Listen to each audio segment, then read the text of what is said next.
watching Capital City News, your connection to Salt Lake City government. I'm your host, Poonam Kumar. On this episode, as you can see, it is a fiery one. In fact, we'll be heating things up with an interview with the Salt Lake City Fire Marshal about holiday home safety tips. And our History Minute is about the Alta Ski Resort. But first, let's start with our legislative update and look back. The Salt Lake City Council and Mayor Jackie Biskupski adopted a joint resolution recognizing December 1st as World AIDS Day in Salt Lake City. The 33rd annual Holiday Craft Market, hosted by the Salt Lake City Arts Council, opened its doors for the shopping season. This year's market showcases a variety of local unique works from over 80 artists. For details, visit saltlakearts.org. Mayor Biskupski joined 32 mayors across the nation to urge climate action in a letter to President-elect Donald Trump. Cities are asking for his partnership in their work to clean the air, strengthen the economy, and ensure a safe and healthier future for all Americans. To help make home repairs and preserve housing in the city for homeowners aging in place and people with disabilities, Salt Lake City launched an expansion of its handyman program. For eligibility requirements and information on other rehabilitation programs offered through the city, visit slcgov.com/hand. Over 350,000 lights illuminated downtown at the annual Lights On event at the Gallivan Center. Residents and visitors celebrated the holiday season outdoors with live music, performances, and more out on the ice skating rink.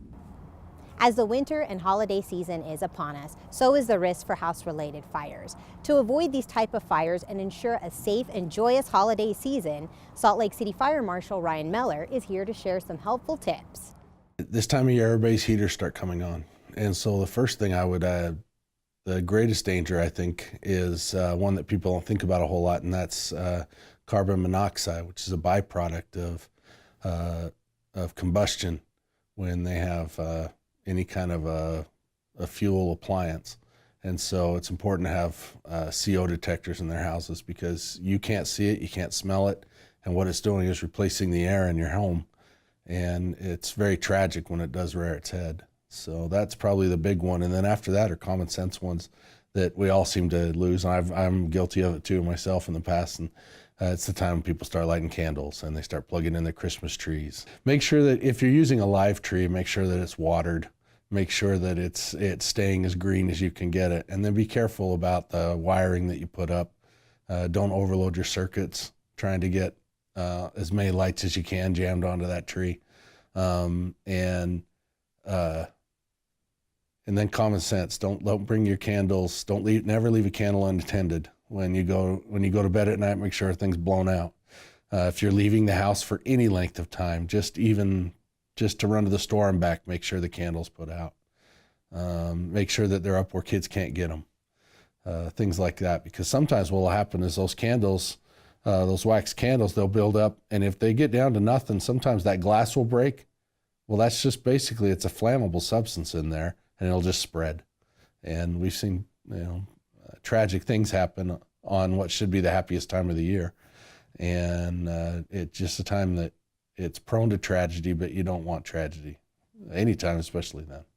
Keep your, there are heating units that are, people want space heaters and that, but there are things that are made to be put in a house and things that aren't made to be put in a house. And if it doesn't belong inside a house, don't put it there. Another thing they can do is make sure that their equipment is working properly, have it checked. But the most important thing you can do is smoke alarms and CO alarms in your house and make sure that they're functioning properly, tested, make sure the batteries are working in them. That's the most important thing you can do, because if CO starts building up in your house, you'll never know it until it's too late, unless that CO detector is going. An easy resource is to go to slcfire.com, and that will give some tips. It'll also provide a contact information if you have any questions about what's right, what's wrong, what you can and can't do. We will be happy to answer your questions. And now it's time for a History Minute. In the 1930s, when alpine skiing was becoming a growing interest, the United States Forest Service knew that it would need to open up some of its areas for the purpose. To that end, they hired world-renowned skier Alf Engen to hike the mountains near Salt Lake City and determine if downhill skiing would be viable in the Wasatch Mountains. After trips to Alta during the winter and the summer, he determined that it would be great, but the area needed more trees so that the mountains would hold the snow.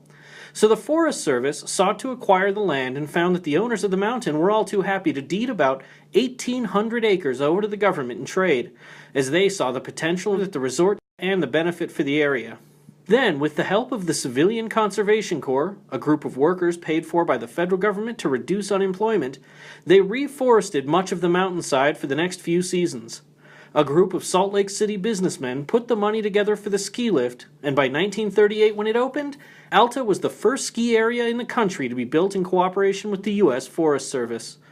After almost 80 years, the ski resort is still owned by the Forest Service, but is operated by Alta Ski Lifts to ensure that the resort continues serving the recreation needs of Salt Lake City residents and the rest of the world besides. That's it for this episode of Capital City News, where we do our best to keep you in the know. Thanks for tuning in. For SLC TV, I'm Poonam Kumar.